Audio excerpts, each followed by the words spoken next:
I've been in this country for last 42 years. Came here very young.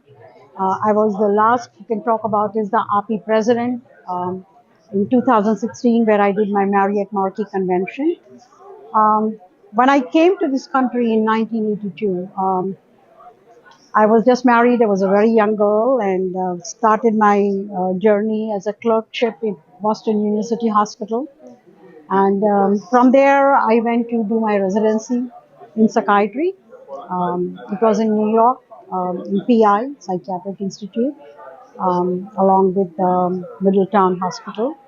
And it was a 4 year residency. And then, of course, every doctor has their own dreams of what they want to do. I had my own dreams that I would be doing something in academics and I would be having my own practice. And main thing is to help out patients.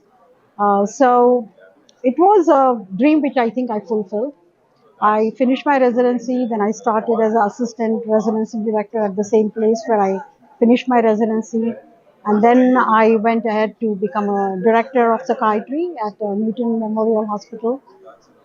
I expanded the mental health program. I started their committed beds. They didn't have committed beds, that is involuntary beds in the hospital. Then I started a partial day program. So, being the chief of psychiatry and the director, there was a lot of responsibility, but I loved doing it. And at the same time, we had residents who rotated in our hospitals. I used to teach them too. But after some time, then I thought I should really go into private practice. So I've been in private practice for last 31 years. I have In my in psychiatry. psychiatry, and I specialize in depression, bipolar, attention deficit disorders, and also anxiety disorders. And I treat adolescent to geriatric patients. And you talk about depression, bipolarism, ADHD, and these have become so commonplace in recent years, Mm-hmm. notably among adolescents. Mm-hmm. Mm-hmm. We have a mental health crisis in the Mm-hmm. United States. Mm-hmm. Do you sense that, notably Absolutely. after COVID, maybe, or since Well, before? you're right. That after COVID, actually during COVID, I would say, during COVID itself, depression and anxiety was very rampant. Sometimes I used to keep my office open till 10 o'clock also. I do have in my practice a psychologist. I have another partner in my practice, and we used to do whatever we could to help out patients. A lot of time we did virtual, and at times I used to see patients even in the office as long as they wore masks during that time. But after COVID, actually, I see more in children because they have been out of school, no friends for 2 years. Social anxiety is rampant in them, anxiety disorders, depression, having problems in social skills. So it's a big thing actually right now. Mental health crisis has always been there, but I think this really was a precipitating factor, I would say, COVID, that depression has become rampant, anxiety disorders have been rampant. So a lot of drinking, drugs, it has all come up during that time. But I feel very sad for the children because I see children are suffering a lot. But I'm glad also that we are there to help them out whatever way we can. There are wonderful medications nowadays. There is great therapists. There is cognitive behavioral therapy, different type of therapies. We do that in our office. I have an office in New Jersey, in Sparta, and in Panther Valley. And I would say I love what I do, and I really enjoy, and I enjoy helping out people. And I think it was a dream for me. I didn't know what I would become when I came to this country because my dream was to be an OBGYN.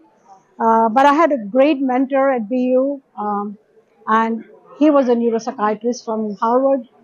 And he saw that I was like, when you come from India, you are hardworking, you are young, you want to fulfill your dream. So he actually started talking to me to go into psychiatry. And that's what changed my whole outlook, and I became a It's psychiatrist. very interesting. And you talk about, when you come from India, you have these set of values. We Mm-hmm. see Indians or Americans of Indian origin really contribute to the American society, notably in recent years. It's Mm-hmm. become more prominent. Maybe it's because of the internet Mm-hmm. that we know more about it now. Do you think it's owed to those values that, or is it a combination of coming to the United States, seeing the opportunities, and then having those values at the same time. It's interesting for me to get your perspective on Yeah, that. that's a great question you're asking. I think we as Indian background, I would say the culture what we come from, it teaches us empathy, sympathy, good bedside manners. We are kind of humble people, modest people, and when anybody is there in pain or whatever, we are always ready to help. I'm not saying everyone does that, but I think it's our culture, what we are told, respect elders. I think all that helps us to be in that regard helping out patients. Because the sympathy, what you show to the patient, the empathy, you have great bedside manners, you never tend to yell at patients, you are always there, you are ready to take their calls, you will not say, why are you calling me now, even though it is middle of the night? Because you feel your first priority is you're a physician. You've got to take care of the problem. Your sleep is not the big thing. It's a patient calling you for help. So I think that makes a difference. At the same time, I'm sure everybody is that way. Some people are good in certain things. Some people are good in some other things. Um, I think I answered your question, but it's just how we are raised. I think that makes a difference. Yeah, and integration and assimilation is so important, and I think America really provides that. I mean, we're a country of immigrants. Doctor, thank you so much for joining us on WION, and I look forward to speaking to you again very soon about not Absolutely. only your profession, but also the challenges that we really face in the healthcare industry. Absolutely. So thank Absolutely. you. Lovely. And thank you so much. Thank you. Thank you so much for having Thank me. you.